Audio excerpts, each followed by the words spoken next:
Welcome to the MedSpa Success Strategies podcast, where MedSpa and aesthetics practice owners come to discover strategies and tactics that help them better market and manage their practices so they can grow, improve profitability, and have greater impact for their teams, their patients, and their communities. I'm your host, Ricky Shockley with MedSpa Magic Marketing, and today I'm joined by two incredible marketing minds behind Seaside Skincare, Kiley DiLeo, Chief Creative Officer, and Kate Tamales, Chief Marketing Officer. In this episode, we dive into how Seaside built and scaled their business from the ground up, from the story of how it all began in 2010 to the rebrand that's helped them stand out in a competitive market. Kiley and Kate share what's fueled their success and growth, how they chose the services that they offer, and the thoughtful ways they've shaped their patient experience and reputation over the years. We also explore the marketing and community engagement strategies that have kept Seaside at the forefront of the industry, proving that creativity, consistency, and connection truly pay off. Kate and Kiley, so excited to have you on the podcast. I know I've had this on my radar for a long time to talk to both of you. You run a very successful practice. I think in this industry, what everybody's striving for is a great reputation, and you all have achieved that in the business at a really high threshold. So I wanted to start with just your backgrounds and your backstories. How did you both end up in the business? Kiley, were you there first? I was there first. I am one of the founders. So it's a family-run business. My brother had the brilliant idea to start a niche business in the medical field. So he wanted to sell medical grade products. And then his girlfriend at the time, now wife, she helped too. And then I worked at the front. Kiara was kind of the brains behind the business. And then my dad's the medical director. Oh, wow. I didn't even know that. I didn't know that backstory. That's cool. Very own family. And I've moved to the marketing side now. Yeah. Kiley, was it... What were you doing before this? Before Seaside? I was a nanny. Oh, nice. Cool.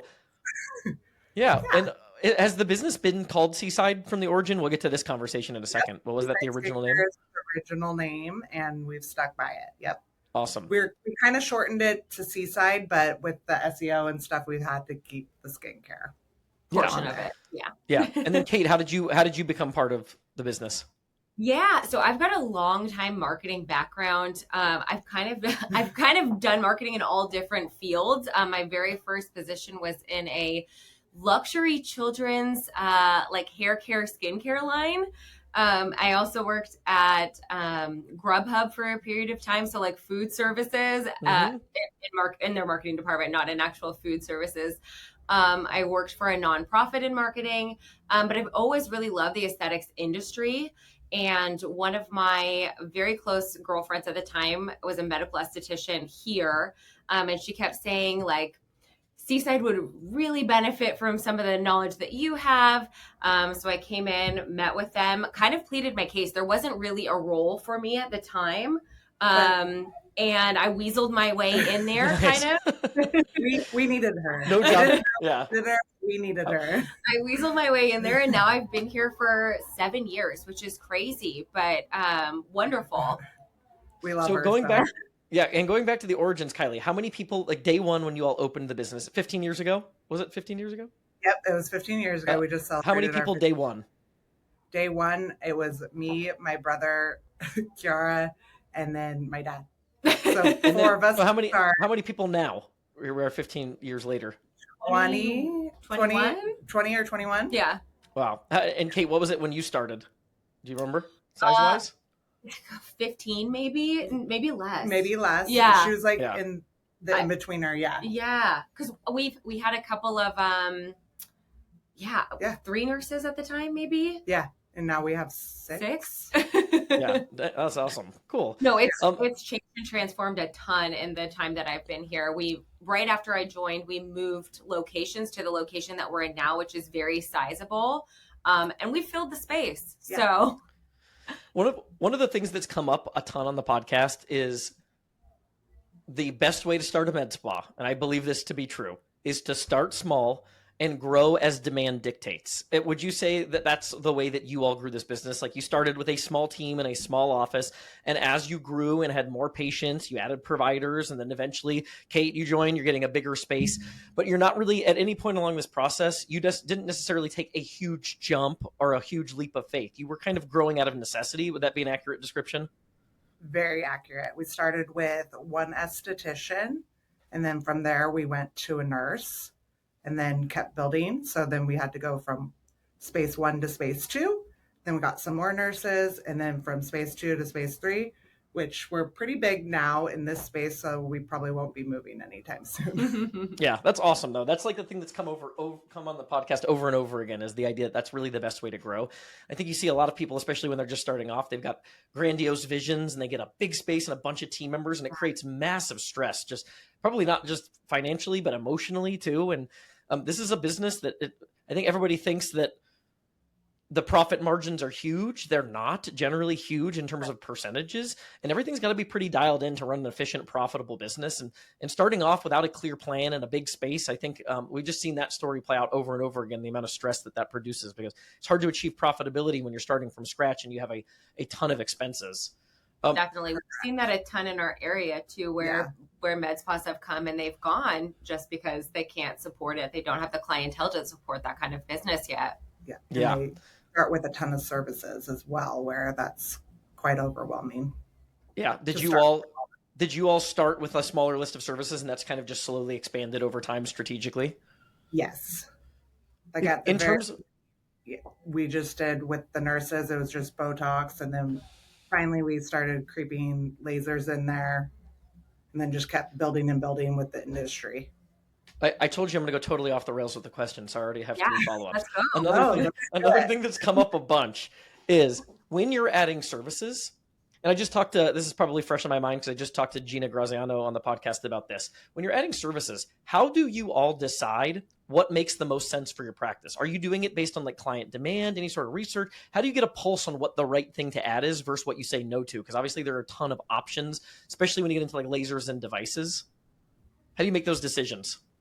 It's always client demand first. It gets us the idea for it, and then we always back it with clinical data, make sure it's going to be a good service for our clientele, and obviously make sure it's a safe procedure as well. Yeah, I would say we are slow to add things to our service list. We really want to make sure that everything is completely safe, that it's going to be effective. We're not the kind of practice that is just every new thing here and there. We're like, oh, let's add that. Oh, let's add that. We really take our time with it. Our medical director, our clinical director specifically, is very data driven. So unless there are clinical studies that are backing that treatment up, showing all these benefits to it, it's probably something that we're not going to be bringing on. So everything that we perform, we feel really comfortable with, and we feel like it's going to be really safe and effective for our patients. Yeah. We want so you're not. I think sometimes people are doing things in the opposite order. It's like you're kind of just seeing you're making the decision based on financial and it's financial possibilities most of the time, not even financial realities. But you're saying, hey, what's right for our patients? Where do we have demand? What are our existing patients going to like? I think sometimes people make the mistake of we're going to add a device hoping that it just opens up a whole other new pool of patients. And if that doesn't work, it all really falls apart. So if it's a value add for your existing clients, it's a lot less risky. And then selling, never feels like sales if you believe in what you're selling. So making sure that it's a product that's safe and effective and you believe in the result. Yes, exactly. Absolutely. And I feel like that's one of the big things at Seaside, correct me if I'm wrong, but the thing we really pride ourselves on is just the transparency between provider patient. If there's a service that's not right for you, they're not going to sell you on that. They want to make sure that they're delivering the best possible result for you. And if it's not the right treatment, we're not going to perform it. Yeah. And another follow-up question on a similar vein. If you don't have the answer off the top, that's totally fine. This is something though that I've had a little bit of a contradiction, and people seem to do this different ways. When you talk about your provider experience, is that something that you all are trying to make as consistent as possible from provider to provider? So where you've got things kind of streamlined, like, hey, I want you to be able to come in with person A, and if you see person C 90 days from now, we want that experience and the consult and the way that they talk to you to be as aligned as possible? Or do you let those people sort of have a little bit of independence in how they manage their own client base? I've seen both options. That's a very good question. Interesting. I want to hear your answer first. I would say all our consults are pretty similar, but obviously personality is going to come into play where everyone's a little bit different, but results very similar. They're very well trained by the highest of high people. So I would say delivery is very similar, can't talk, but personality comes in. I totally agree. I think there is a level of consistency between the providers. Again, all trained under Michelle, who's an Allergan trainer. So like she was saying, I mean, we get the best of the best here. So we're very lucky in that regard. But everyone's personality is a little bit different. We have some providers that are a little like warmer, and there are some that are more clinical, and it's great for patients because I feel like they can find that provider that they really feel the most comfortable with, because sometimes you want that person to kind of baby you, hold your hand a little bit through the procedure. And other personalities might not really want that. They just want the like to the point, someone who feels very knowledgeable. And but as you were saying, results I would say are very similar. And of course, all of our providers are charting and documenting everything, so we're able to have that consistency.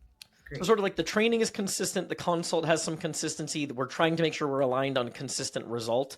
And then the stuff that happens in the middle, personality-based stuff, that's where it's a little bit more flexible. Do you have any sort of a way to get a pulse for like how to pair someone with the right provider? So if someone's coming in for their first Botox appointment, is there a way either upon entry or as like a feedback mechanism post-appointment to figure out, is this the right person to provide service, since they do have different personalities and there might be a different fit? When I used to work up at the front, and I sometimes still do, I just use my best judgment on when you're talking to someone on the phone, because obviously not everyone's coming in office or via email or text. You kind of just go on best judgment, I would say, on that. Certainly, yeah. That's business similar. needs plus vibe check, basically. Yes. Business needs. What it is. Yeah, cool. Jumping to the rebrand, because I know this is something you all worked really hard on. I think this is something that, like, especially if you started your business 15 years ago, for those listening that maybe been in business for a while, maybe you like what you're currently doing, but you want to do something different with the logo or the color schemes or update it. That can be very daunting. And I know this is something you all just went through. So I wanted to ask a few questions on that. I guess first question is, what prompted the decision to, not even the decision, what was the itch that was at the origin of this that was, hey, we feel like we need to rebrand? We've wanted to do it for a couple of years now. And then finally it was just the time where like, we need to do it. It's old, outdated. I originally made the first logo and we kind of just went with that. And we were kind of bored with the colors, I would say. Yeah. And me and Kate do most of the design. So we were like, we need something new. Yes, certainly. I think it was the logo that was really like our catalyst for, we really need a change. But we really wanted in the rebrand, because the logo was created 15 years ago, we didn't really feel like it was reflective of kind of the way that the business has grown and evolved.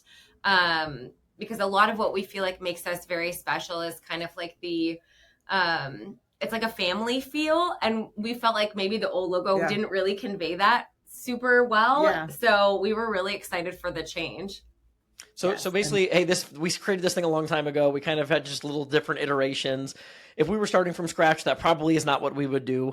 So we want to do something different. Obviously, that can come with its own stresses, right? People that have known, especially when you've been in business for a while, that's what they're used to seeing. I think maybe people are a little bit more attached to things than they probably should be. Patients probably care less, I'm assuming. I don't know if you've gotten feedback from the patients. Did they? We've had employees not like it, but I feel like they're finally coming around. Change is hard. So I feel like a lot of them were having hard because we went from just solely blue and now we have orange and cream in there. We still do have a blue as well, but I feel like the big change of the colors was very hard for a lot of people to come around, but I feel like they're finally coming around. We had a lot of staff. We had a lot of unexpected staff feedback about it, which I don't think we were anticipating. Because we were just obsessed. We were so excited. We wanted to change though, so I feel like I might have played into it too. Yes. Yeah, cool. Definitely. And then the color, that's obviously a big switch, coming from like your primary color that was everywhere is this blue to orange. Was there a reason that you switched the color scheme? We wanted to be a little bit bolder. And we were solely just blue before. And so we were like, we need something. Yeah, we definitely. And it popped out. Yeah, totally agree. I think that is a challenge, right? Like when you talk about branding, especially in the med spa space, it's people are generally like living in like the neutrals to blacks or blue. I think that's like a lot of med spas are in that range. Yeah. So I think there is value like in just doing something that's a little bit different and trying to stand out. And if every other med spa kind of has, they got the same color schemes, people are seeing ads, they're seeing stationery, whatever it is, like looks like generic med spa, I think there's value in something that looks different and is a little bit bold and stands out. Yes. Agree. Yeah. We wanted to be classy, but still fun. Yes. Yeah. I had a friend that ran for the university president when I went to college, and I was like his campaign manager. And it was so funny because you're running for the university of president, not president of the United States, but everybody would only use red, like blue and red and white as their colors or some different variation. And like, we're like, why would we do that? Let's stand out. We use lime green. So it kind of reminds me of just like the same core concept though, of like, let's do something that stands out. Anything else that went into the decision around the rebrand that you felt like was important, that you were excited about? Just the decision-making, the strategy behind it, or even just advice on the execution and rollout if people do decide to go with like, hey, I want to refresh this. I want this to look good. I want to do something different and something new. Or should people be aware of too? So we started the process thinking that we would do it solely by ourselves. Yeah. We tried. We started even redesigning logos. And we are just too close to it. We felt like we weren't accurately capturing it. Yeah. So in order to actually execute on our end, we did end up hiring an agency that really guided us through the process. So there was a ton that went into the actual rebrand itself. There was a lot of looking at the reviews and seeing what common words that people were using to describe our space. There was a lot of introspective work that we were doing, talking about the business as a whole and what we were trying to convey in our messaging.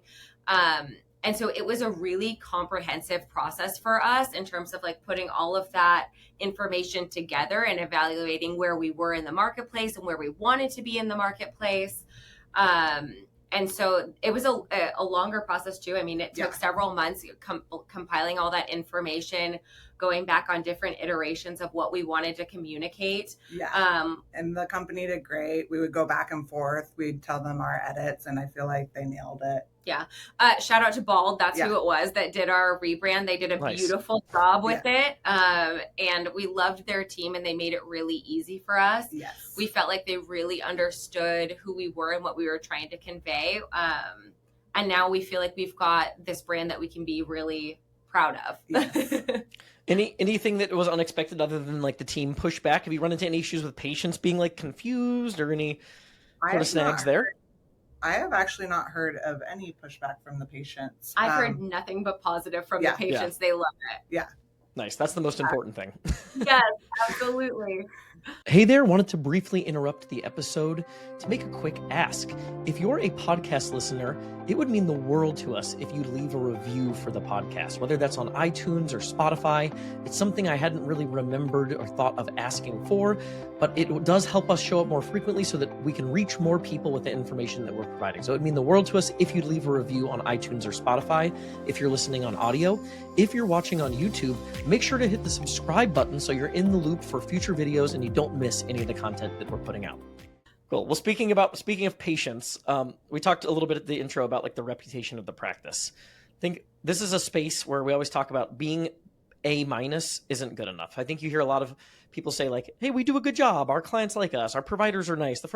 And good is not good enough. You have to be great. And that's like a constant pursuit. But when you have the type of reviews and reputation that you've had and maintained for all these years, there's a lot that goes into that. What do you think are like the core pillars of why you've been able to maintain such a good reputation? I think you touched on a little bit of this, even just with how you select devices. But in terms of patient care, like how do you ensure that the people that are coming in for services, like they're having a good experience, they're clear on the expectations from start to finish? What's showing up online is very, very positive. I think it's because we have a great team from start to finish. The moment you walk in, you're greeted very kindly. And the providers, very knowledgeable, have their extra trainings, their education. They're very, very well educated in all the devices and treatments we do here. So I feel like that plays a huge role into it. Yeah. I totally agree. I think it is. It's the team as a whole. I think that is really, we love to take credit for those reviews, but it's really the team as a whole and the overall experience that the patients are having I mean, from start to finish, from the Honestly, marketing to the front desk. I was going to say I should have started with the branding because it starts with that. See us there first. It's the first introduction that a lot of people are having to the brand is going on the website or seeing social or some aspect. And shout out to Kate. She did our website and it's quite beautiful. She redid it. Awesome. Yeah, I love that. And they come in, like she said, the front desk staff is so wonderful and really guides them through the process. Same thing with the providers. I would say there's a lot of collaboration with patients and making sure we're not doing anything that they're uncomfortable with. And if some people are coming in for very small things, some people are wanting something more major, and it's really just kind of assessing what each individual person is wanting and delivering that. Yeah. So a lot of that boils down to like, this is still a business where people are buying from people. And if the service and the experience as a result of the people that are on the team, it probably makes all the difference in the world. So you talked a little bit about the advantage you have with how you recruit providers. I'm assuming that is one of those things that really helps you stand apart, right? If the people that are doing the work are top tier, that makes a massive difference. What about the front office staff? How do you think about instilling like a culture where like the front office staff is really dialed in? They're the face of the business. They're the first interaction. Any tips or advice on how to ensure the front office is doing a really good job of not just getting a quick wave and making them sign a paper? Keep them happy. That's honestly, our front desk staff is like the best of the best, is the best of the best. And we do a couple different things to try and keep them motivated, keep them excited about the business. Honestly, everyone that works up there does love the aesthetic industry. So they are just, I don't know. They're excited already about it. And then Seaside is so wonderful and so generous that they do offer, staff does receive a lot of treatments themselves, which of course is the best way to get people kind of talking about them, because when our front desk has experienced something, of course they can speak on it knowledgeably. And then we also run like various contests and things for them as well, specifically internally, just so that they can earn, we call them Seaside bucks, which gets them like credits for products or services here. Which kind of just pours back into the business and then increases their knowledge base as well. It's a win-win. Yeah, that's a great subtle one that's never come up. If the people that are working the front desk that you want having these conversations are talking based on firsthand experience with the services, that makes a massive difference. Mm-hmm. Exactly. So, yeah, really, really cool tidbit. I don't think anybody's ever mentioned that before, but it seems obvious now that you say it, but I don't think that's ever come up. Oh, I think it's the best thing that we do for our front desk staff is give them that experience, because all around all of us, all of the staff. Yeah. So. Yeah. Awesome. Switching gears to some marketing stuff. What have you done community wise? I think so many times practices, they want to just, kind of be behind the scenes, behind the computer. They don't have anything they're doing as a practice to be like engaged with the community and get their name out there. What we might call these guerrilla marketing tactics, events, community involvement. What all have you done to kind of embed yourself in the community and make sure that people know who you are? Oh, I can talk on that. Yeah. Okay. A couple different things. Of course, we've got events that we do. We do 2 large events a year in-house, which is wonderful. We've also done, so for instance, we had the Fires Affect LA earlier, this year. Yeah. This year is flying. So we ran a clothing drive and delivered it up to LA. We ran a pet drive for a local animal shelter here in San Clemente as well. We've got an upcoming like toy drive as well. So in terms of trying to get ourselves kind of enmeshed in the community, I feel like the easiest way is to really give back in some kind of meaningful way to a lot of the businesses that directly, support our community here. Yes. And of course, we do our own events to support like our Seaside community. We've also done collaborations with local businesses as well, like Pilates studios, things of that sort. Yeah, anything that we felt like a good tie-in. Yeah. And I love the community involvement and like the charitable aspect too, because I think when you have like values alignment, if people care about those things and they see that you care, I think those are things that start to build a connection. And in an industry where it's a little harder to stand out sometimes, that's kind of stuff I think can make a massive difference. Kiley, the engagements that you've had with other businesses. That's something we've mentioned a lot. I've mentioned it in some of like our videos, and I always wonder, I don't know that I have any like firsthand experience with it. How successful are those types of things typically? Are you kind of doing it just to kind of get your name out there? It's a little intangible in terms of like the, yes. It's kind of hard to see like how well it works, but then again, you are just trying to support one another. And get your name out there. Yeah. And it's probably one of those things too, you never know. Like you don't know that if somebody could have seen your Facebook ad, but originally they were connected to you through one of those events because they were at that Pilates studio, like you just never know. And I think we talked about in a recent episode too, we're so obsessed with data and trackability now that we forget that some of this is like serendipitous. Like we're going to do things that, hey, you're going to give last touch attribution to like my Google ad or my Facebook ad, but it could be the fact that that person met you at a community event 3 years ago and then saw the ad is the reason they decided to go visit you over another practice. Yes. 7 times or something. They have to see 7 times. I mean, so I think the depth and the repetition matters. And sometimes when you're doing stuff in the community, it's harder to measure, but I think it's impactful for sure. Like we've even seen that when we run ads, the people that have like, they're known in the community, they have a good reputation, they get better results from the ads. And I don't think that's by coincidence. Yes, I agree with that one. Cool. Pricing and promotion strategies. How do you all think about how you run specials to your existing client list? So when do you decide to push that lever? How do you schedule that? What kind of cadence do you have? And how do you try to make it unpredictable so that people aren't only buying when you're running that special or that promo? Any strategies there? So we do build out our marketing calendar for the whole year, but I will say that when we build that out, it's a very much a rough outline of kind of how we think the year is going to progress. I think what we've kind of learned in terms of choosing promotions and things is that we can't plan it too far out because things in this industry are always kind of shifting and changing, and we're kind of seeing where the demand is at that point within the year and kind of shifting ourselves around to kind of match that. Or if we get a new product or a new service, obviously that's going to jump in to the mix as well. Yeah.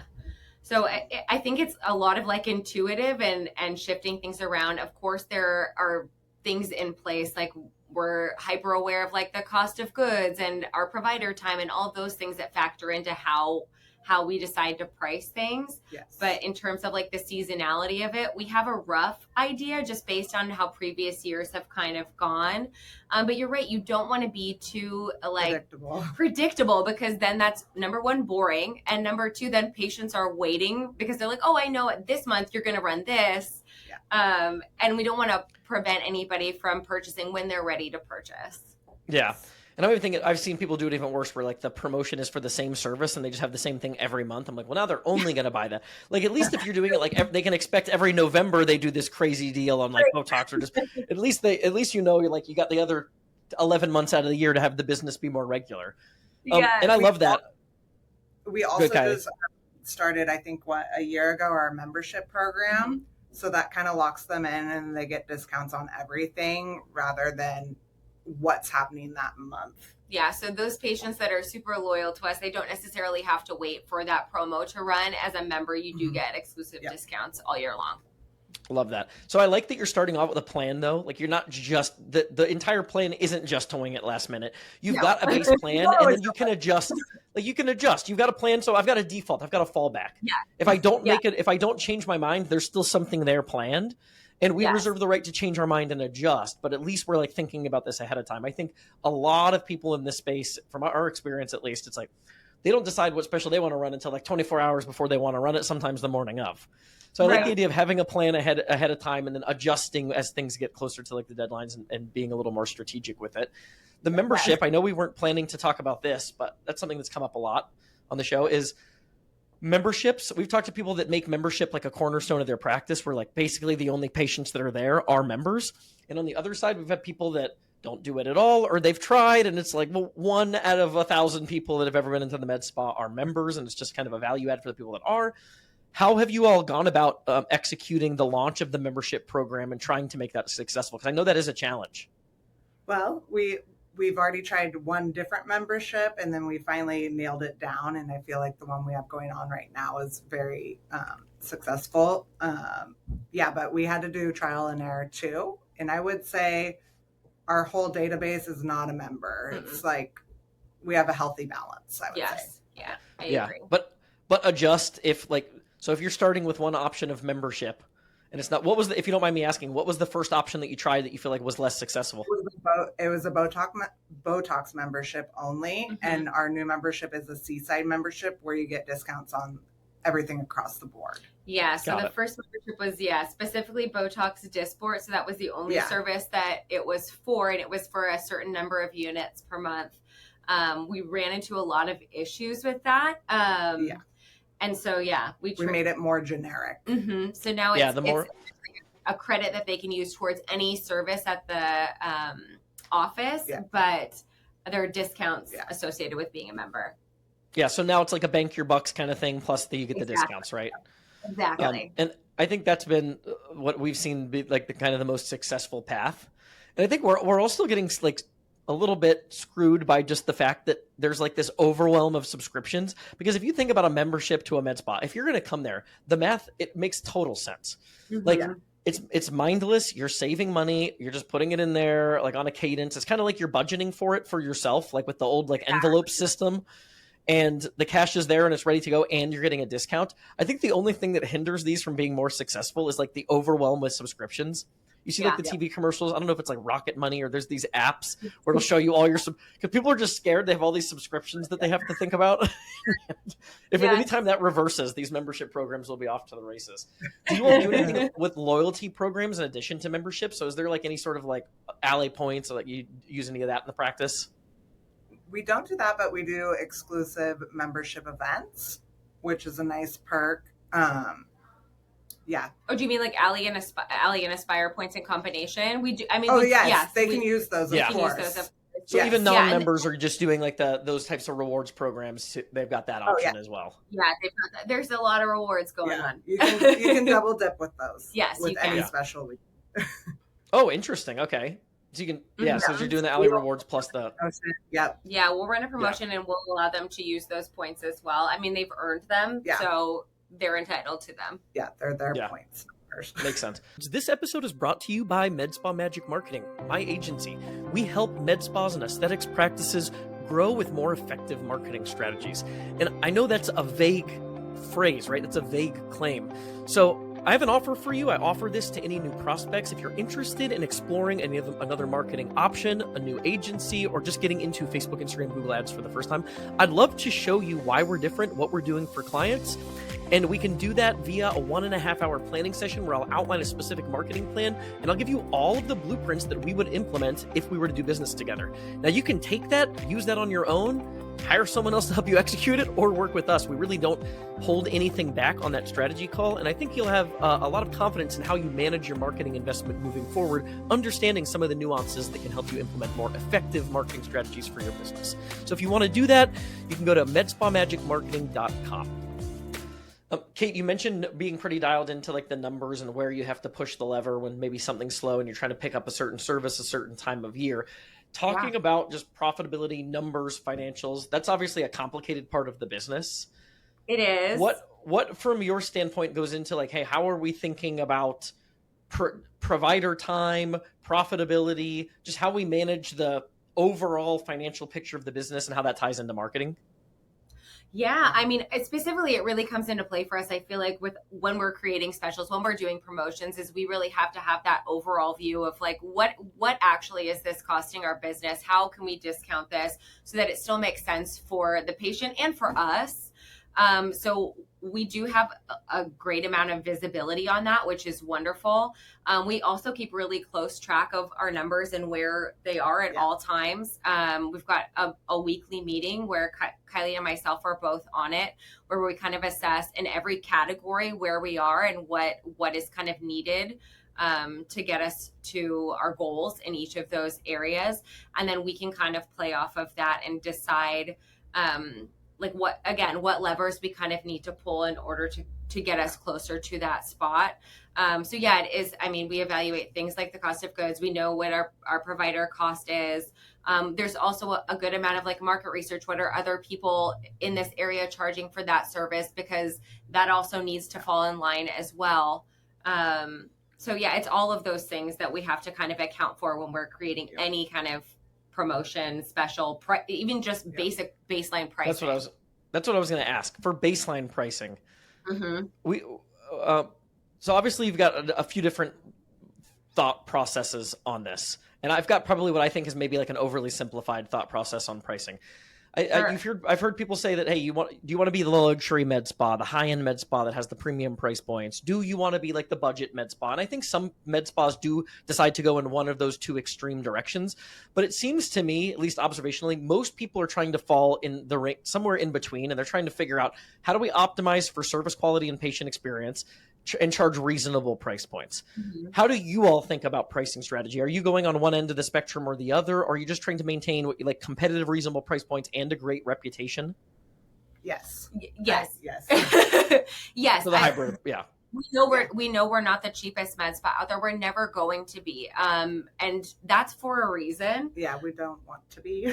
I mean, all of our providers are highly trained, and with that level of skill, you have to pay your providers accordingly. So we know the skill level that our providers have justifies the cost that we are charging our patients.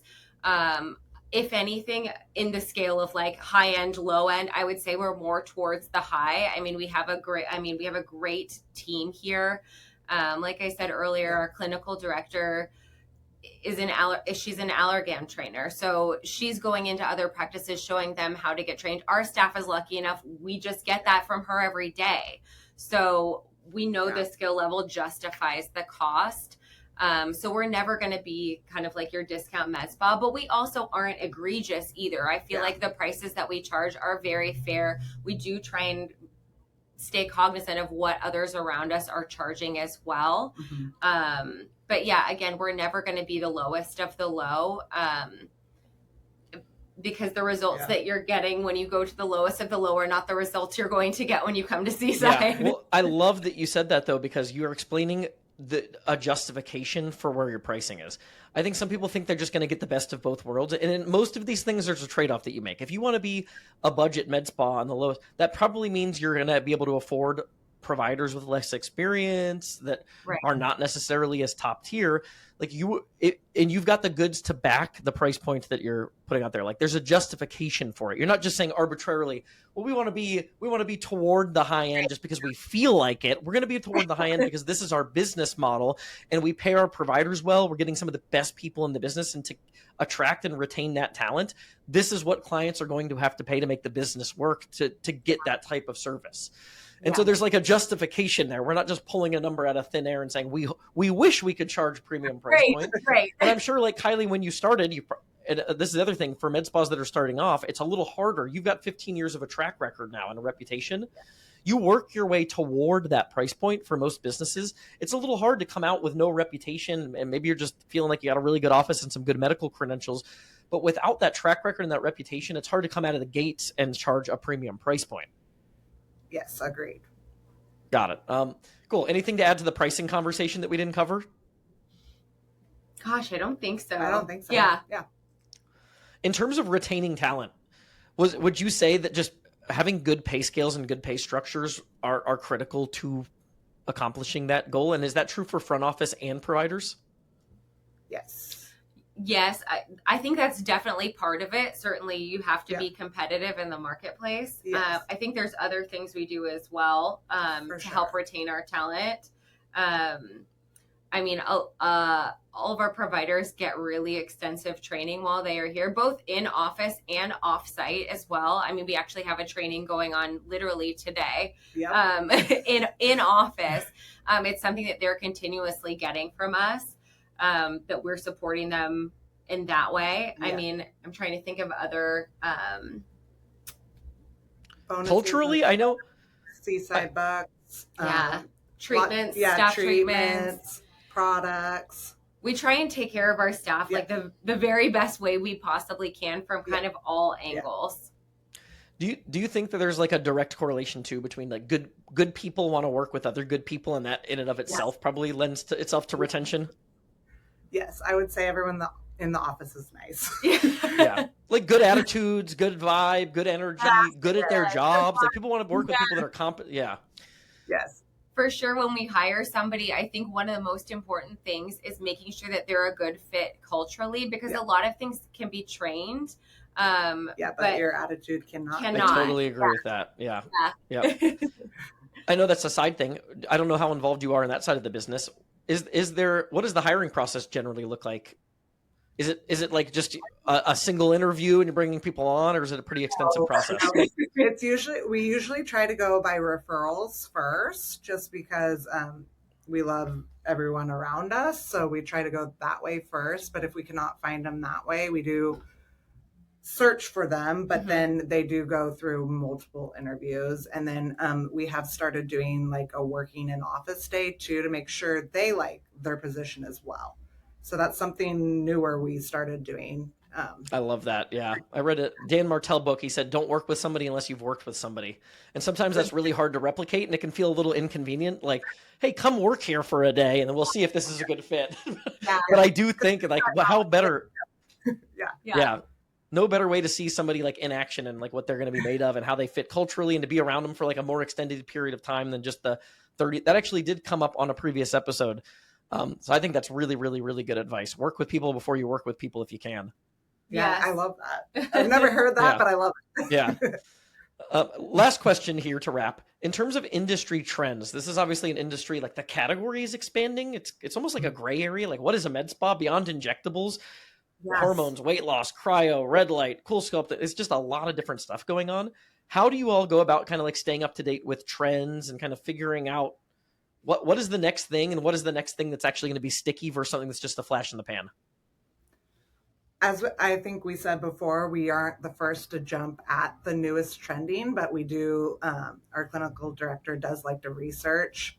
Kiara as well likes to research a lot before bringing anything new on. So we do keep our eye out on the trending thing, and we might try it internally first as well before we decide to jump on. How do you get a pulse on like what's even new? Because I found myself like a new service. No, that was an answer as well. But like, I'm almost find myself like, sometimes the only way I know a new service exists is one of our clients will bring it up.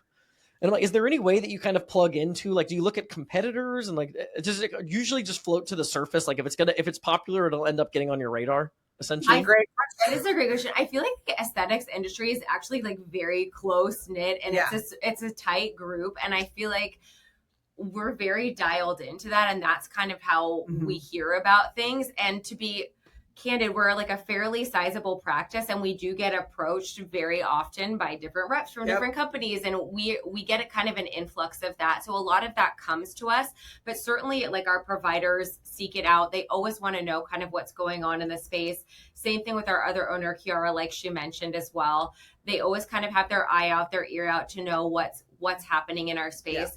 But like Kiley said, I would say, in terms of jumping on a trend, the short answer is that we don't jump on a trend, is that we really, again, everything has to be very clinically backed and make sense, and completely safe before we even think about bringing it on to our patients, because that's, at the end of the day, that's like the most important thing to us, is making sure that any treatment we're going to provide is going to be first safe and also effective. Yeah, also, I love that.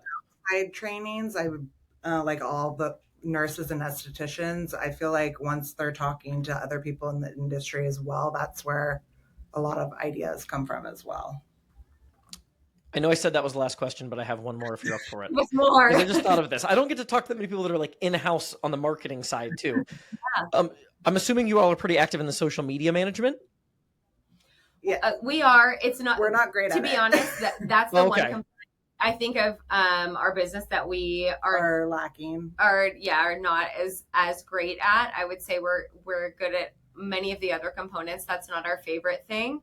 But certainly we can answer any questions. That doesn't mean we don't do it. I guess even that question, what do you feel like you wish you were doing that you're not doing? I think a lot more engaging on social. I think, yes. I think that's our area for growth right now, is more engagement on social media. To be honest, our clientele isn't like on TikTok or any of that. Like, we have a slightly older clientele. I would say 35 and up is generally the majority of the demographic that's coming to see Seaside. So there's a lot of focus on Instagram, even Facebook, for kind of that age range that we see in office. Again, it's just Kiley and I have both done it, of course, and continue to do it. But certainly there's areas for opportunity there. Yeah. And so the things that you pay attention to, though, Facebook and Instagram primarily? Yes, that would be where we place our focus, because that's where our target demo is. Yeah. And that makes sense. Like, your patients, we've always said, like, your social media feed's probably not the thing that's generating new business. It's really just an engagement strategy with your existing clients anyways. Exactly. And then our assumption is just like, when somebody's researching you, they saw an ad, they found you on Google, whatever it is, they go to the website, they might go there, but they're just they're not even there to like necessarily engage a lot of the times. They're there to just see, like, is this a place I trust and I want to do business? Yes. So it's almost like just making sure it's ready and it's there. It helps establish the legitimacy of the business, for sure. Yeah. Anything you all do for Google reviews while we're on that topic of just like the reputation? How do you all go about requesting Google reviews from clients? So, our nurses, for them, we state at checkout, a lot of people actually want to tip the nurses, and it's not standard for our business for nurses to accept tips. So we say the best thing you could do is write them a Google review.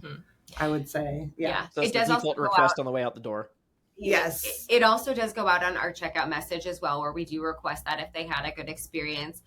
We've been very fortunate. We haven't had to hustle too hard for them. Our clients have been really, patients have been really wonderful, kind of providing their feedback after one or two asks.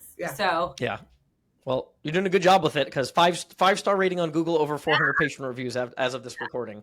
You can be in a better place. Well, Kate and Kiley, thank you so much for joining the show. Where can people learn more about Seaside and about what you all are up to? Certainly. So visit the website, seasideskincare.com. You can find us on Instagram also, seaside_skincare.com. And if you're stumbling across this and you're in the area, you know where to go. Yes. Kate and Kiley, thank you so much. Thanks for coming on the show. We look forward to having you on, hopefully again sometime. Yeah. We love it. Thank you so much. Thanks everyone for tuning in. This podcast is a production of Med Spa Magic Marketing. If your med spa or aesthetic practice is in need of digital marketing services, help with advertising on Facebook, Instagram, Google, lead generation, and booking more appointments, please visit medspamagicmarketing.com.